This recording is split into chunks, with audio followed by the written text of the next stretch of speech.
मला ही बातमी आता कळली आणि नाही मी तुम्हाला महत्वाचा प्रश्न आहे, कारण मुंबईचं महापौर आदित्य मुंबईचा महापौर होणार ह्या अफवेचा उगम कुठून झाला ही मी थोडीशी माहिती घेतली पत्रकारांकडनं. तर मला असं कळलं की संघामध्ये चर्चा सुरू आहे की 10 वर्ष झाली मोदी देशाचे पंतप्रधान झाले, 5 वर्ष झाले गृहमंत्री अमित शाह आहेत, पण अजूनही त्यांच्या शहराचं नाव अहमदाबाद आहे, ते बदलू शकले नाहीत. म्हणून संघात चर्चा आहे की मोदी किंवा अमित शहानं परत अहमदाबादचं महापौर करून त्यांच्याकडनं प्रस्ताव घ्यायचा अहमदाबादचं नामांतर करण्याचा, असा प्रस्ताव संघात चालू आहे. पण ही संघाची अंदर की बात आहे.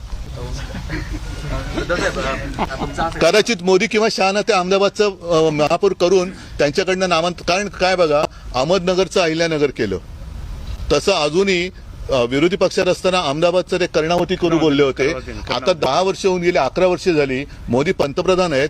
अहमदाबाद ही गुजरातची राजधानी, म्हणजे त्यांचं दोघांचं होमटाऊन, त्या होमटाऊनचं अजून नामांतर होत नाहीये. त्याच्यामुळे अमित शहा किंवा मोदी यांना बहुतेक येत्या काही दिवसात ते महापौर करतील अहमदाबादचा, पालिकेत नामांतराचा प्रस्ताव मंजूर करून ते विधानसभेत आणतील आणि आत्ताचे जे कोणी मुख्यमंत्री असतील तो मंजूर करतील, अशी मला अंदर की बात ही कळलेली आहे.